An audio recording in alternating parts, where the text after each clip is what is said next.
Tiago 4, do versículo 1 ao versículo 10, parte A.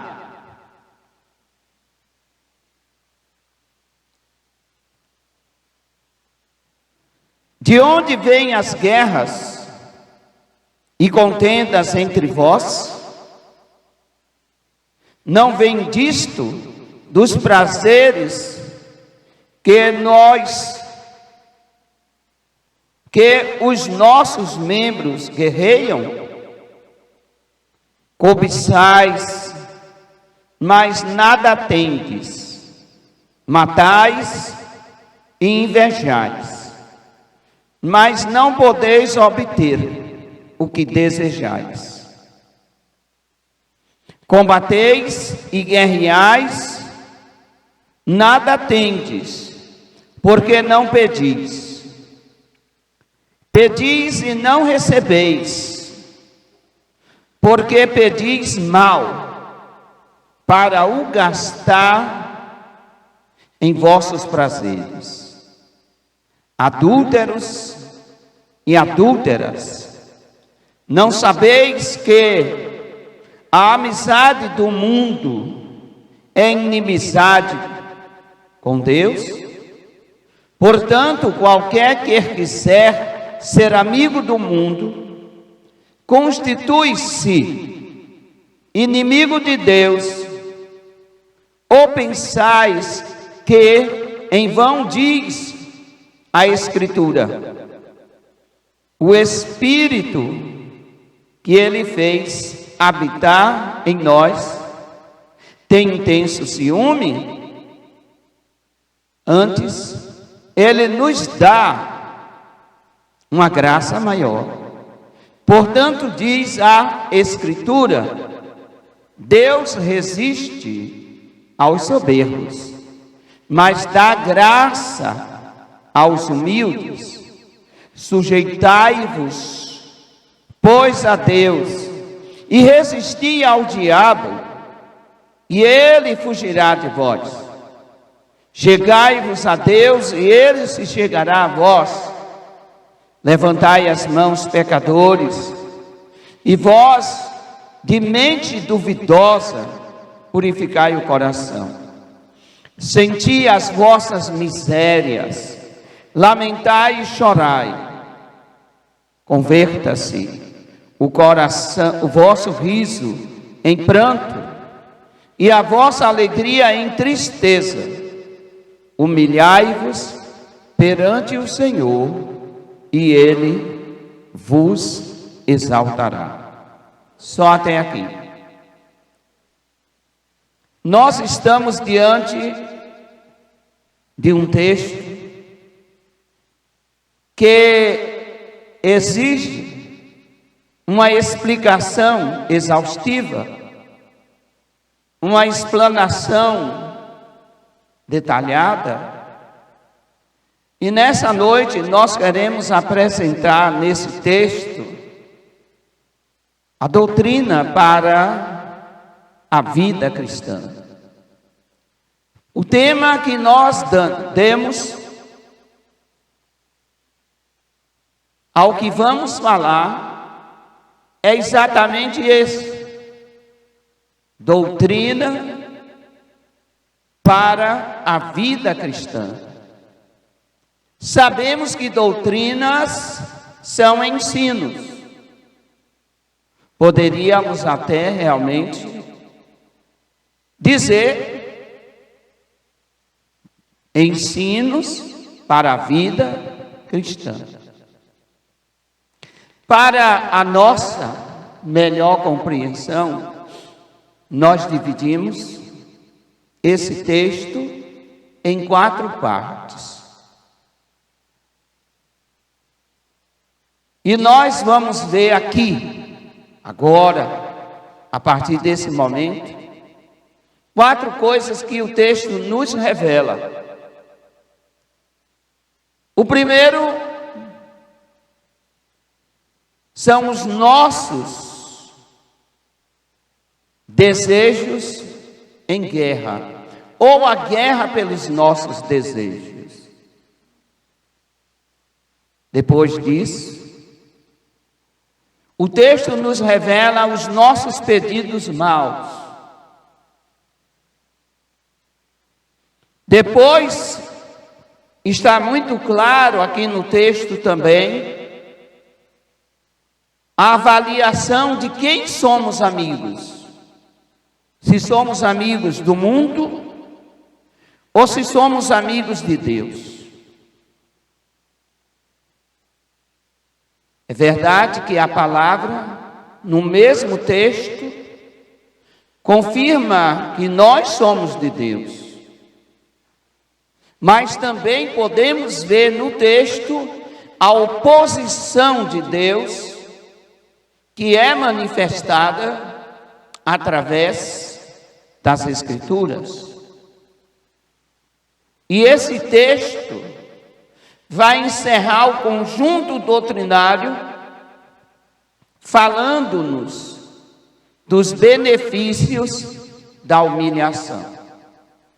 Então, há um conjunto de coisas aqui que nós precisamos prestar atenção, que serve muito bem como ensinos doutrinários para a vida cristã. Será que a minha vida cristã está de acordo com a palavra de Deus? Você já se perguntou? Você já realmente procurou saber ao Espírito Santo se a sua vida cristã, se esse cristianismo que você tem vivido, que nós temos vivido, que a igreja tem vivido, se este cristianismo está de acordo com a doutrina bíblica? Por ora, a doutrina estabelecida por Tiago no capítulo 4. Nós precisamos ver isto. E para poder ver, identificar se as nossas vidas estão de acordo com a doutrina da palavra de Deus, devemos dar muita atenção a esta palavra, que a partir de agora eu passo com muito amor, com muito tremor e temor, explicar para você, de uma forma que você venha aprender e colocar em prática. O nosso objetivo com esta mensagem é mostrar como o texto se revela. O texto revela para nós ensinos práticos. Diga comigo, ensinos práticos. E o que são ensinos práticos? Ensinos práticos são aquilo que a gente aprende e coloca em prática. Não há nenhuma dificuldade nisso. E aqui nós temos pelo menos 6 tópicos de ensinos práticos para a edificação da nossa vida cristã. E o nosso objetivo é este: estudar nessa noite a palavra de Deus, mostrando para todos o que é a doutrina cristã. Nos versículos 1 e 2, olhe aí para a Bíblia, não tire do lugar, a Bíblia tem que ficar aberta nesse livro o tempo todo. No versículo 1 e 2, encontramos de onde vêm as guerras, as batalhas, as contendas, os desentendimentos que há entre vós. É uma pergunta. Você está olhando para o texto, meu irmão? Você trouxe a sua Bíblia? Quem trouxe a sua Bíblia? Diga amém. Olhe para o texto, não saia, não tire os olhos do texto.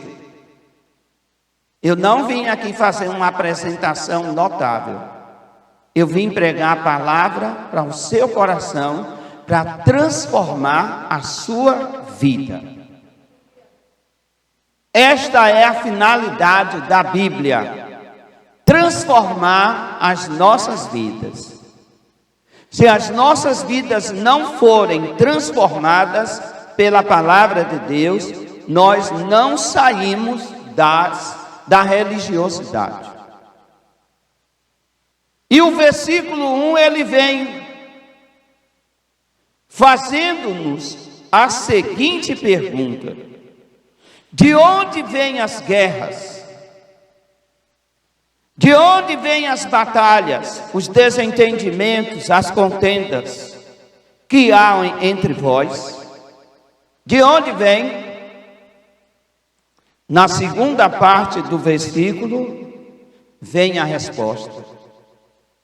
E a resposta é: não vem disto, dos prazeres que nos vossos membros guerreiam?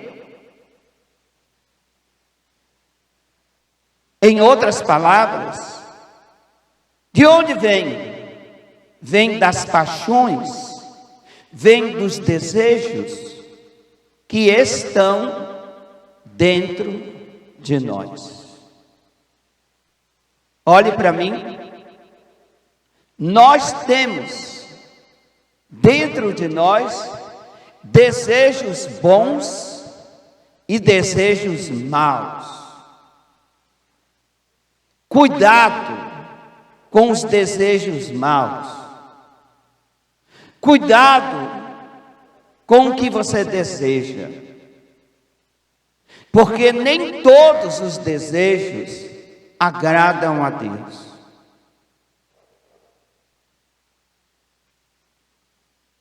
Qual o primeiro ensino que nós tiramos deste versículo?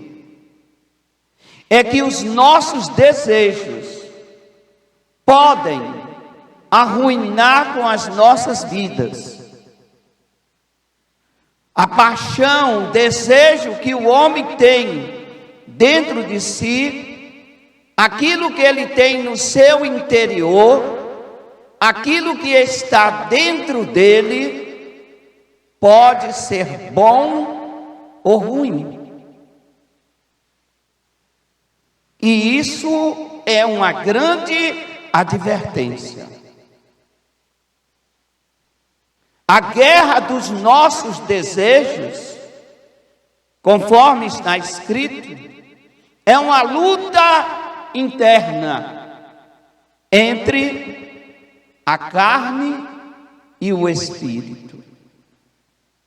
Dentro de nós temos o espírito que Deus colocou, que deve entrar em comunhão com o Espírito de Deus. E temos a carne, que luta contra o nosso espírito,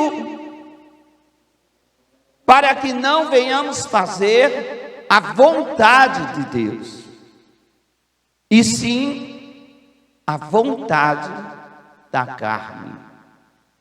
E esta luta, preste atenção, todo ser humano tem. Esta luta todo crente tem. A pergunta é: quem está governando o nosso interior? O espírito ou a carne? A Bíblia fala muito clara que vem as guerras e as contendas, ela vem por causa dos desejos, dos prazeres que estão dentro de nós. Inveja, contenda, ciúme, que acaba entrando em guerra contra a vontade do Espírito. Os nossos desejos, nem todos eles vêm de Deus. devemos vigiá-los. Nem todos os nossos desejos vêm de Deus, vêm da vontade da carne. E isso interfere na vida espiritual de algumas pessoas que verdadeiramente ainda não nasceram de novo. Por quê? A minha carne fala mais alto do que o Espírito. Todas as vezes que a carne estiver comandando o interior do homem, ele está em luta. E tem advertência. De onde vem isso? Isso vem do interior. Isso vem de dentro de nós. E o nosso interior vive em batalha.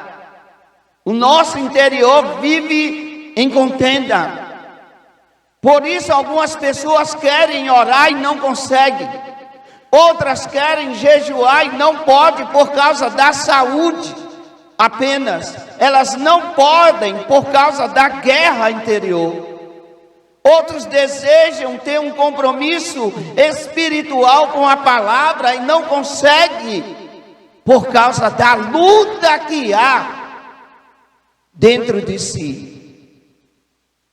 E Tiago vem exatamente mandando-nos ter cuidado com isso.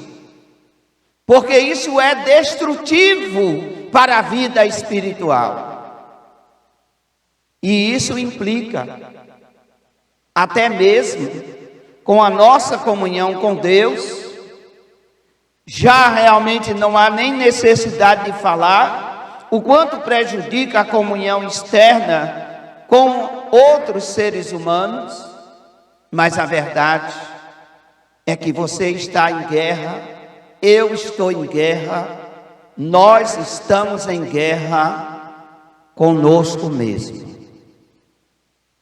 Diga, aponte para si, diga, eu travo uma luta diária comigo mesmo. Aplauda Jesus por isso.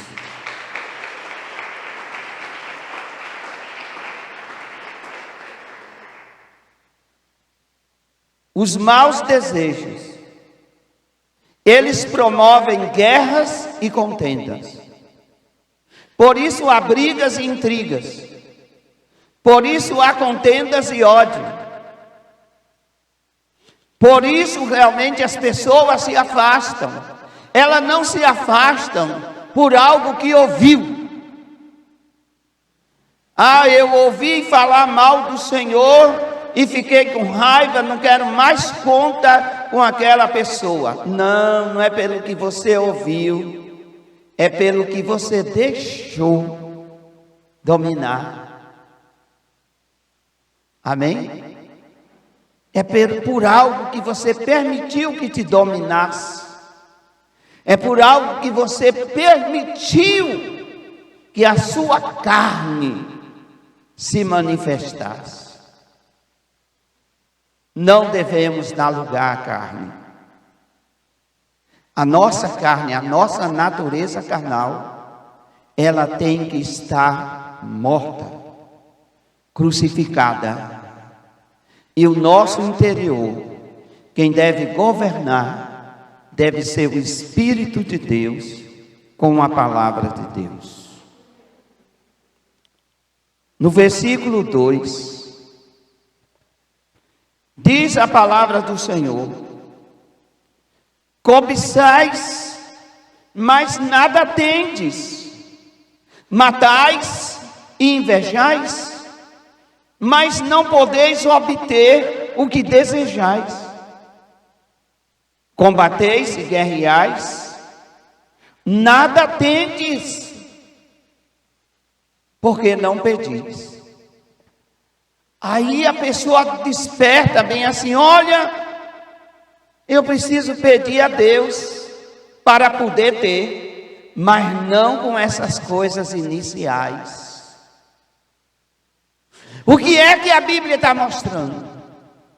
A Bíblia está mostrando que as pessoas pedem e não recebem exatamente por causa de algumas coisas que estão acumuladas dentro de si e que essas coisas ficam fazendo guerra.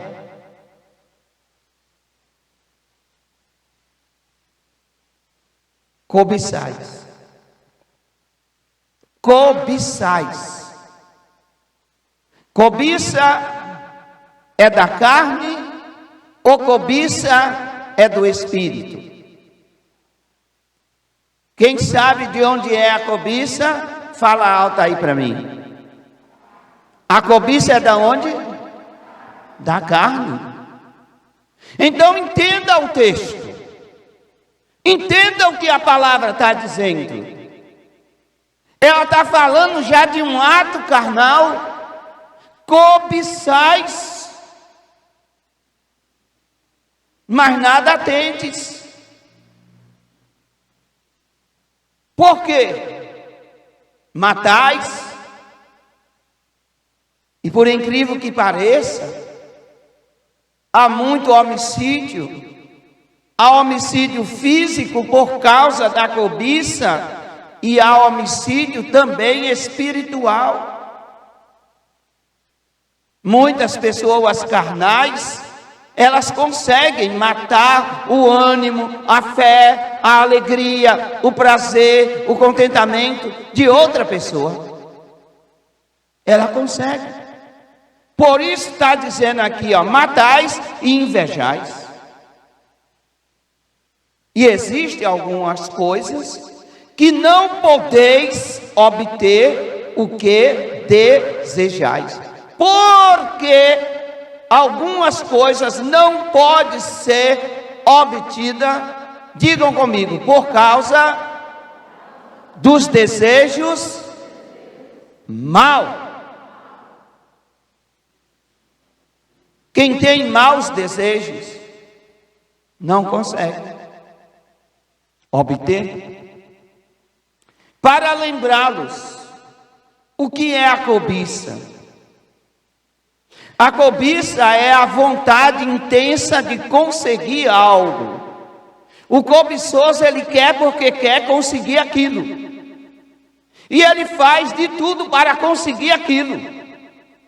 E ele realmente faz de tudo, planeja tudo, ele inveja, ele sente ciúme, ele contenda, ele briga, mas ele quer conseguir aquilo. Por quê? Porque ele está cobiçando.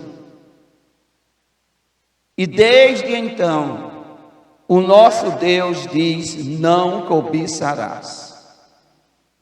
Não cobiçarás a mulher do teu próximo, não cobiçarás o animal do teu próximo. E Deus diz assim: não cobiçarás o jumento do teu próximo, não cobiçarás nada. Tudo que o teu próximo tem é para você abençoar. E tudo que você tem é para o próximo seu abençoar. Mas essa luta interior desperta inveja, desperta ciúme, desperta contenda. E isso não é a vida cristã. A vida cristã é diferente. Por causa da cobiça, a inveja. E por causa da cobiça e da inveja, há homicídios. Filhos já mataram pai por causa da inveja e por causa da cobiça, cobiçando a herança. E às vezes até não é nem tanto pela herança, mas é pela vida que o próprio pai vive, ou que o próprio filho vive. Na família acontecem essas coisas. E de onde vem? De fora? Não vem de fora, vem de dentro do homem. E Tiago faz exatamente essa pergunta: de onde vem essa peleja? De onde vem essa contenda? De onde vem o ciúme? De onde vem as brigas? De onde vem o ódio? De onde vem essas coisas? Vem do interior. Vem de dentro do homem. Porque o Espírito que Deus colocou dentro de nós é para se comunicar com o Espírito dele e jogar sobre a nossa carne a vontade de Deus. Mas a carne quer falar mais alto. A carne quer mandar. Qual conselho? Não deixe a carne mandar em você. Diga para a pessoa que está do seu lado, diga, não deixe, não permita que a carne mande em você. Nós não fomos chamados para ser carnais. Fomos chamados para sermos espirituais. Ah, mas não tem que aguente, pastor. Ah, não tem que aguente. Essa luta nós temos que vencer. Não é uma luta que devemos perder. Porque se perder essa luta interior, Satanás vai bater palmas. Vai se divertir e muito. Diga comigo, a guerra dos meus desejos são constantes dentro de mim. Vigia. Amém? Vigia. Em diversas áreas. Eu estou falando aqui na área emocional, mas ela pode também desencadear para o lado sexual. Quando não são os jovens, e até nem jovem, mas adulto também, que tem um descontrole sexual tremendo. Ele respira sexo, ele enxerga sexo, ele dorme com a mente pensando em sexo, acorda com a mente pensando em sexo. É uma luta interna. Deturpa os seus órgãos genitais com a masturbação, devido aos pensamentos que tem em sexo. Então isso aqui não é uma questão só de contenda. Não está apenas se referindo à questão emocional, mas também à questão sexual e em todas as questões. A guerra do desejo é grande e você só deve permitir que os seus desejos sejam os desejos de Deus. Amém?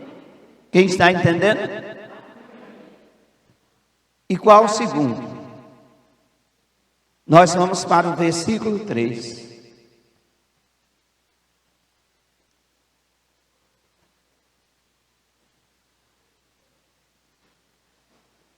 Porque ficamos sem respostas, às vezes, das nossas orações. Ou porque pedimos mal. Versículo 3. Pedis e não recebeis, porque pedis mal. O problema está na oração? Ou o problema está no desejo? Olhe para mim e me responda. O problema está na oração ou nos desejos? Nos desejos. E não na oração. Ah, é porque eu não sei orar. Ah, é porque eu não tenho palavras na oração. Ah, porque eu não sei falar com Deus bonito. Não. A Bíblia é muito clara ao esclarecer isso. A Bíblia ensina com muita clareza. Vocês pedem para gastar em vossos prazeres, nos vossos desejos. Os vossos desejos estão errados. Imagina a mulher pedindo para Deus matar o marido. Está errada as palavras? Deus, mata o meu marido. Não consigo ver erro nenhum nas palavras. Mas aonde está o erro? Fala no desejo. No desejo. E é por isso que a palavra está dizendo aqui, nos ensinando, que os nossos pedidos são maus, não é por causa das palavras, mas os nossos pedidos são maus por causa dos nossos desejos. Aquilo que não sondamos antes de pedir. Quando pedis, não recebeis, porquanto pedis com a motivação errada, simplesmente para esbanjardes em vossos prazeres. Diga comigo, tudo. Posso ouvir mais vozes falando? Digam, tudo o que eu pedi a Deus deve ser para a glória de Deus. Aplaude ao Senhor.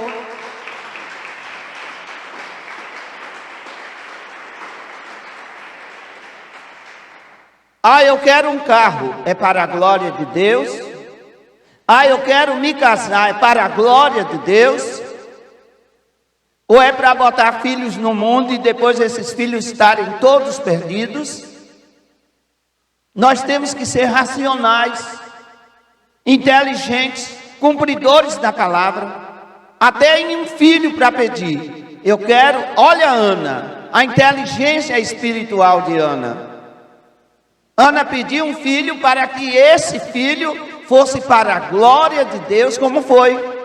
Samuel foi sacerdote, profeta e juiz. Foi para a glória de Deus. As nossas motivações erradas, elas trazem desconforto para as nossas próprias vidas. Seremos refém dos nossos desejos. Por isso os nossos desejos carnais, eles devem estar sufocados pela presença do Espírito em nossas vidas. Você não vai poder como não ter desejo carnal. Eu não vou poder como não ter desejo carnal. Todavia eu tenho que me policiar, todavia eu tenho que ter domínio próprio, todavia eu tenho que vigiar para que esses desejos carnais, como inveja, cobiça, sexo e outras coisas mais, não venha abafar e nem me tirar da presença de Deus. Quem está me ouvindo, diga amém. Preste atenção. Quando Deus não é glorificado nos nossos pedidos, aquilo não passa de um pedido carnal. Deus concede, por graça e misericórdia, concede. Por permissão, Deus permite.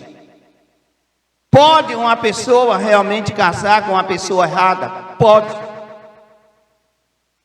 E depois dizer bem assim, mas Deus vai dizer, eu permiti. Você não me consultou. Você não quis fazer a minha vontade. Você quis fazer a sua vontade. Então agora aguente o que o seu desejo carnal lhe produziu. O desejo carnal produz em nós escolhas erradas. O desejo carnal produz em nós um casamento fora da vontade de Deus. Enfim, temos que ter muito cuidado com os nossos desejos, que eles podem ser bons ou podem ser ruins. E quem será o prejudicado? Nós e mais alguém que a gente vai conseguir prejudicar por causa dos nossos desejos.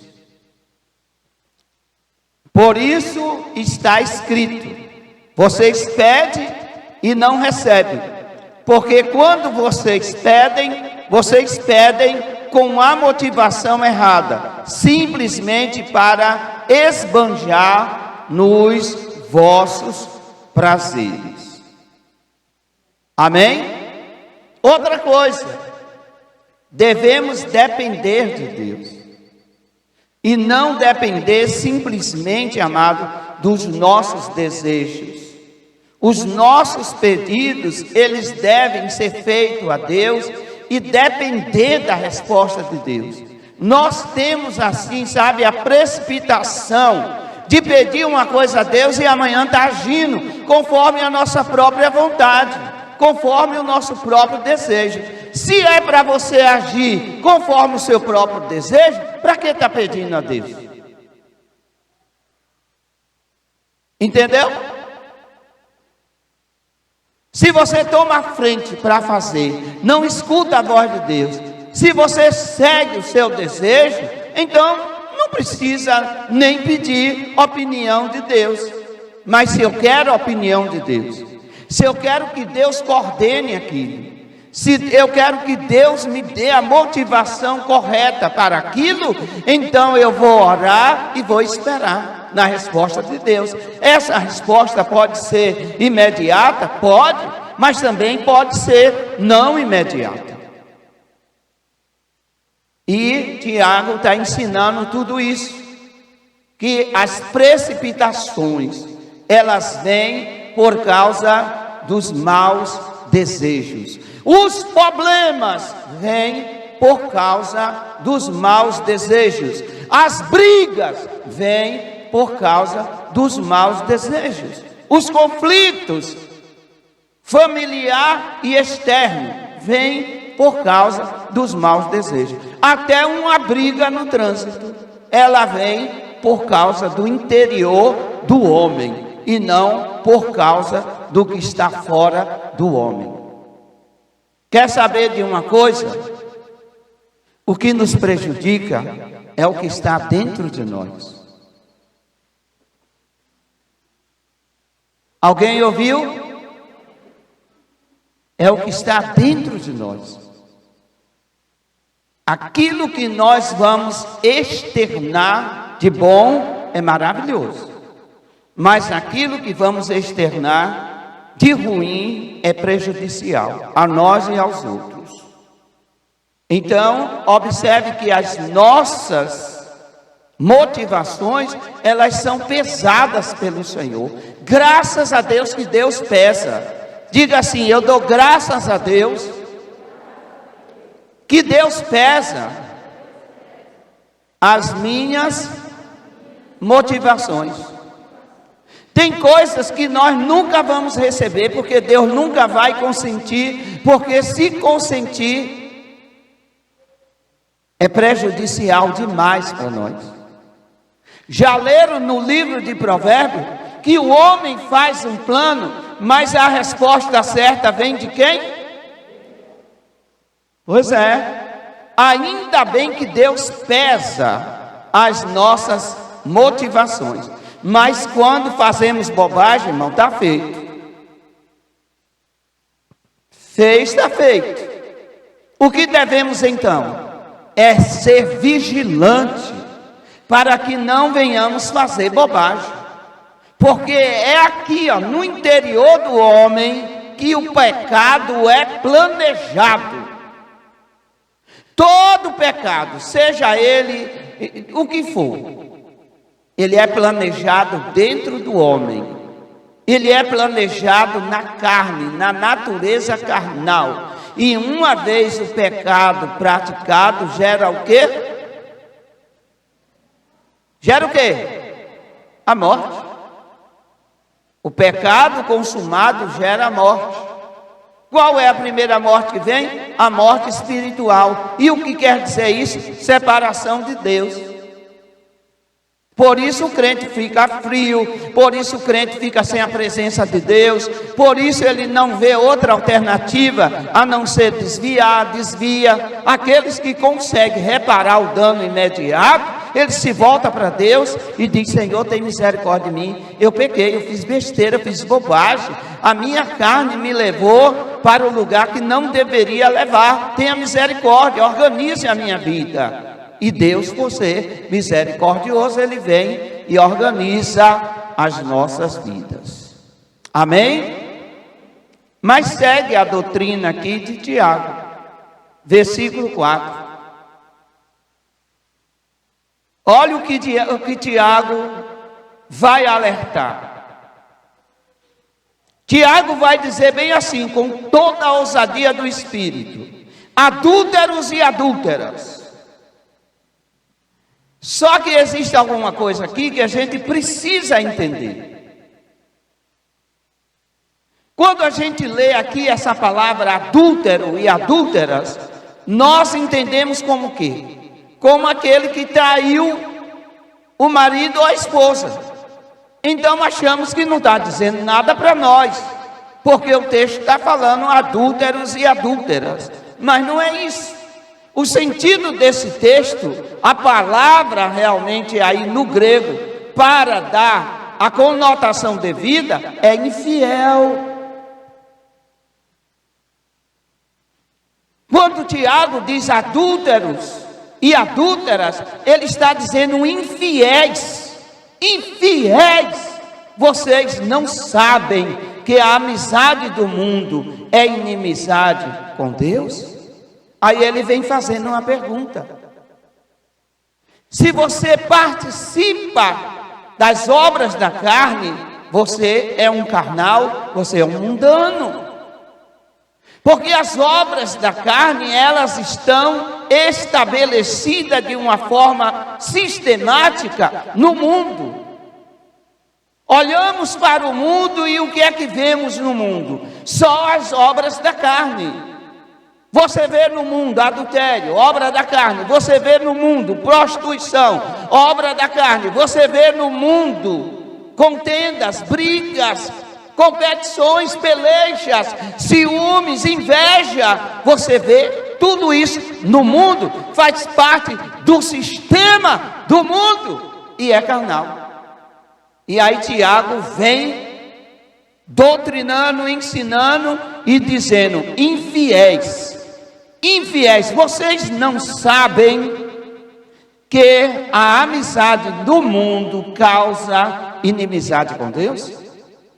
Quando ele faz uma pergunta aqui, Tiago faz essa pergunta aqui, ele está dizendo, ele está afirmando que o que ele está falando, a igreja já está sabendo. Não há nada novo. Não há nada novo. Então preste atenção, amado.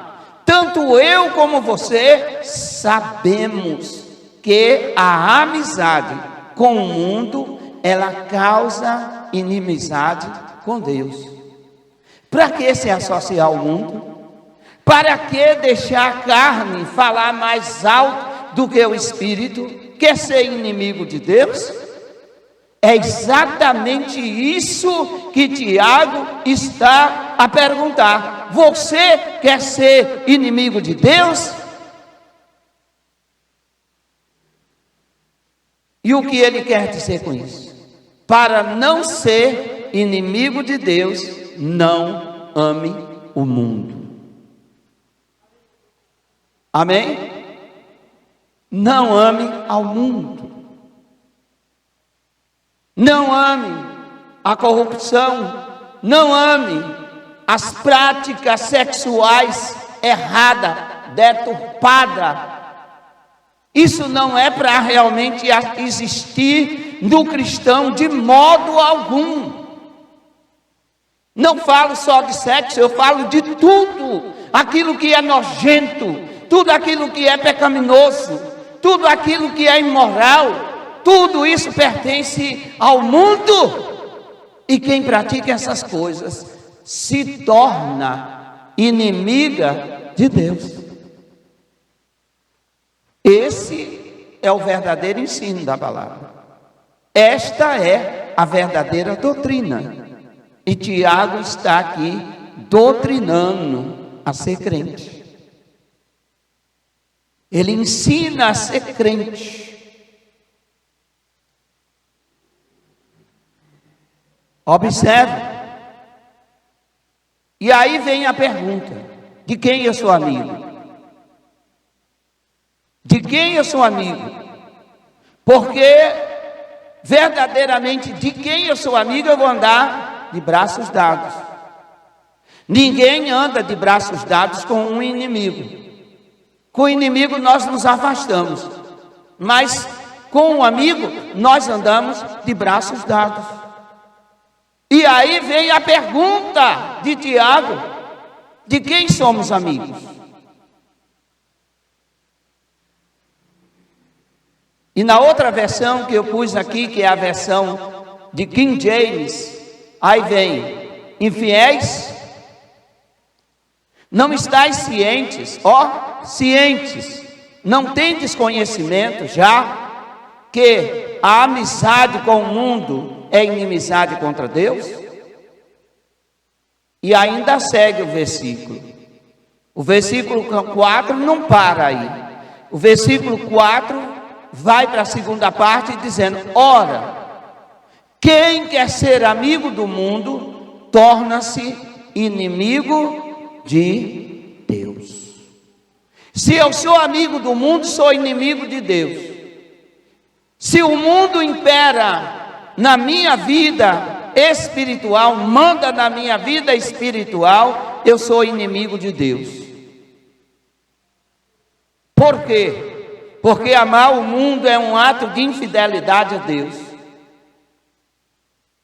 Tudo que há no mundo mostra realmente as obras da carne. Tudo que há no mundo vai do lado oposto a Deus. O mundo mata, Deus diz: não matarás. O mundo adultera, Deus diz: não adulterarás. O mundo cobiça, Deus diz: não cobiçarás.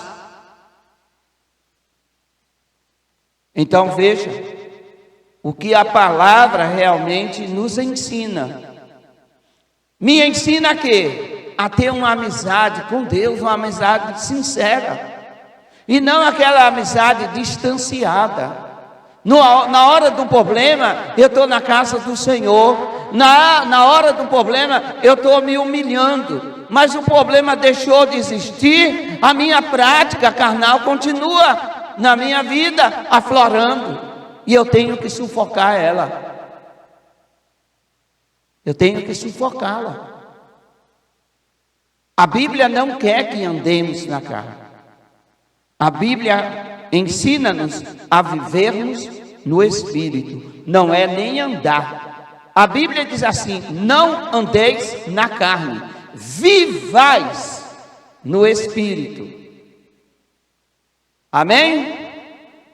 Amar o mundo é um ato de infidelidade a Deus. Conforme já disse, o sentido aqui da palavra adúltero é infiéis.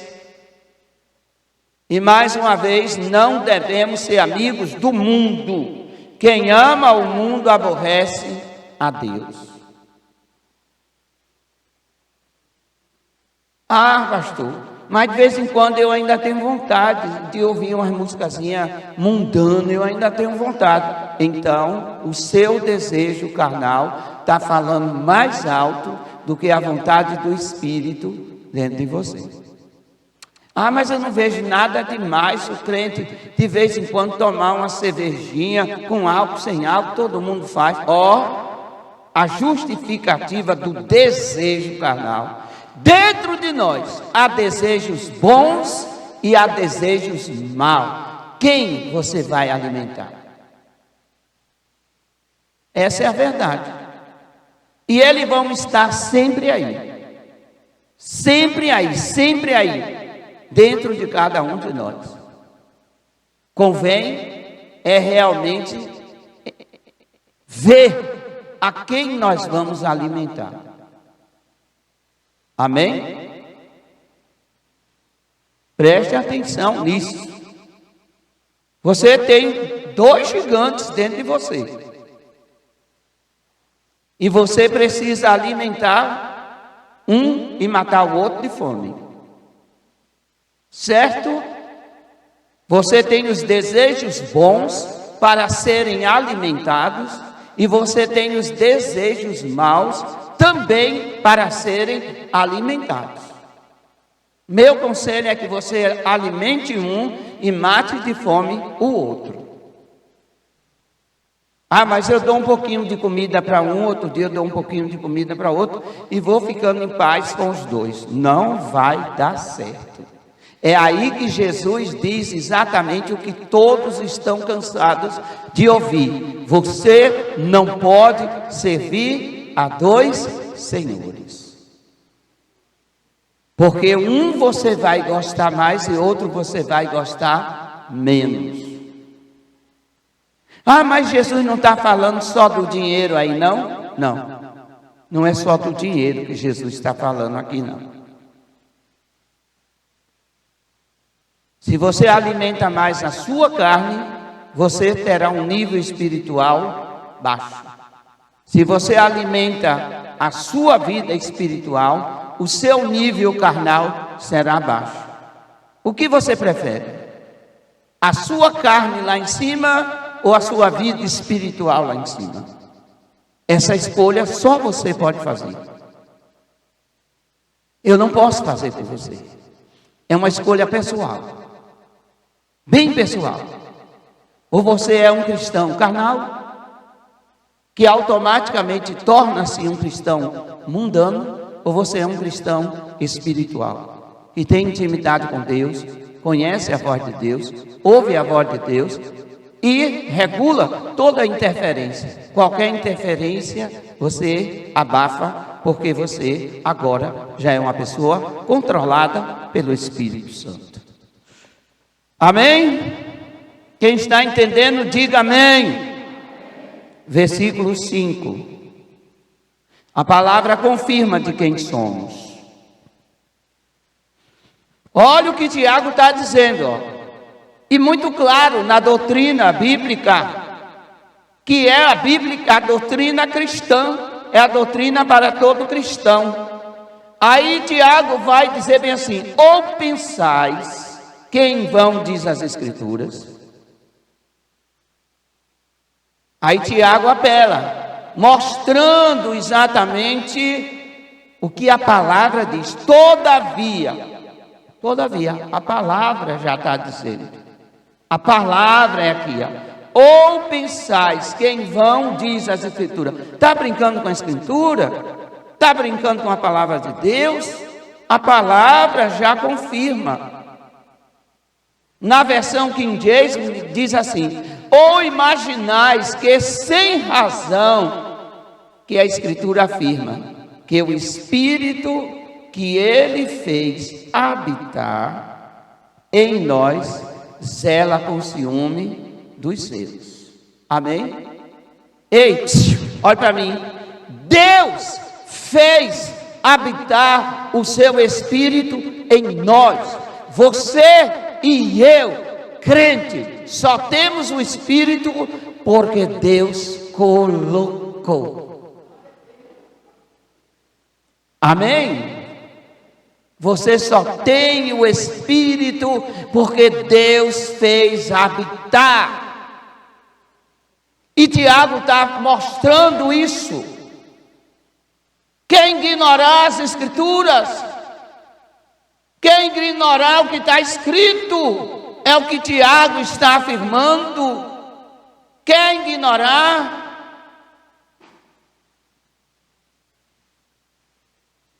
você pensa que é em vão o que as Escrituras estão dizendo, conforme eu tenho aqui nessa versão? Você pensa que é em vão a Escritura? Queridos, nunca pense que a palavra de Deus é em vão.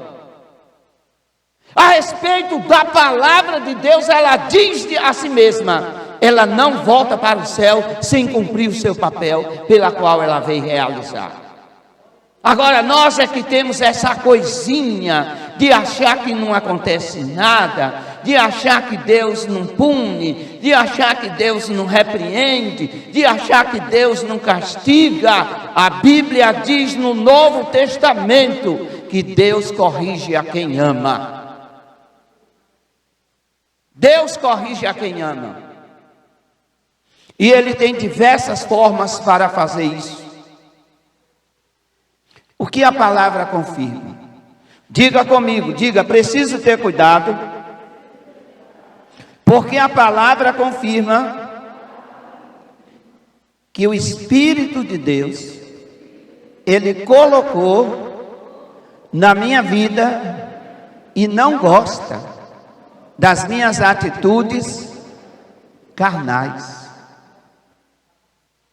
Por que o Espírito não gosta? Porque ele se sente desrespeitado. Por isso temos que ter cuidado, não é? Com o tipo de sexo que praticamos. Achamos que no nosso quarto podemos tudo. E o Espírito Santo se sente desrespeitado. Namoro.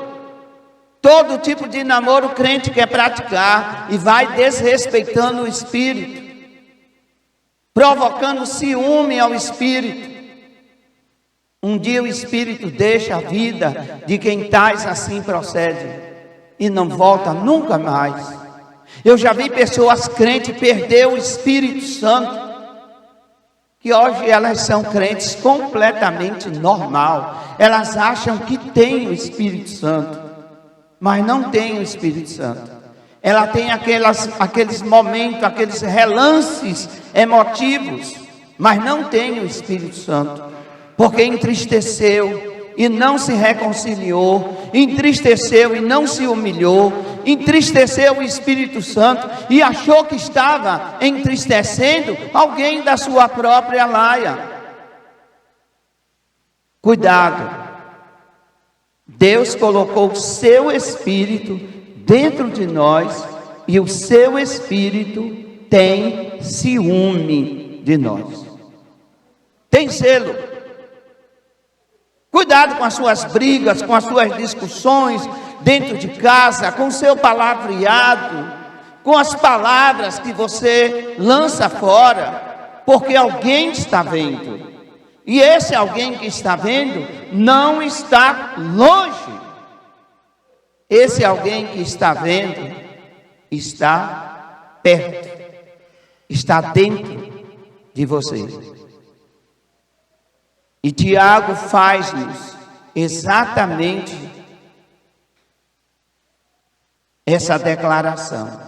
Vocês imaginam o quê? Vocês imaginam o quê? Que é sem razão o que essa escritura afirma? É uma historinha, sabe, de carochinha, o que a Bíblia diz? Tiago é um doutrinador dos crentes de uma forma exata. Tiago não doutrinou a igreja com seu achismo. Essa é uma carta à igreja. Em todas as épocas, o crente que quer ser crente deve obedecer os ensinos que Tiago escreveu. E Tiago vem e diz assim: você acha o que do que está escrito? Acha que o que está escrito não é nada? Acha que o que está escrito é para brincadeiras? Acha que o que está escrito é para zombaria? Não! O que está escrito é sério. O que está escrito vem de Deus. E é interessante isso. Vocês imaginam que é sem razão? Foi escrito aí por um louco qualquer? Foi escrito por um Deus débil mental? Tiago quer dizer isso. Não foi escrito por um débil mental. Não está escrito sem razão, sem um pensamento extraordinário. Não está escrito por alguém que realmente não sabia o que fazer e não sabia como deveria corrigir o seu povo e nem regulamentar o seu povo. Tudo que Deus coloca como regulamento é porque Ele sabe que é para o nosso bem. Tudo que ele coloca como mandamento, como lei, é para o nosso bem.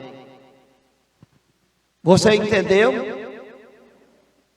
Eu vou ficando por aqui. Esta é a primeira parte da exposição do texto do capítulo 4 de Tiago. Doutrinas para cristãos. São as doutrinas, os ensinos que Tiago deu para os crentes. Daquela época, não, de todas as épocas. E esses crentes, pastor, eu estou incluído? Sim, nós estamos incluídos sim. Essa palavra é tão nova quanto foi no tempo de Tiago. Ele pastoreando a igreja em Jerusalém, Tiago doutrinou com esses ensinamentos. Por isso aquela igreja era forte. Por isso aquela igreja era maravilhosa. Por isso aquela igreja orava e o lugar tremia. Sabe por quê? Porque eles receberam as doutrinas dos apóstolos e de bom grado, como diz o livro de Atos. Eles receberam de bom grado. Tiago doutrinou a igreja para ser verdadeiramente uma igreja cristã. E nesta noite, os ensinos de Tiago está sendo aqui explanado, está sendo aqui ensinado a esta igreja, para que nós, igreja do Senhor, sejamos uma igreja santa, imaculada, irrepreensível, porque é esta igreja que Jesus vem arrebatar.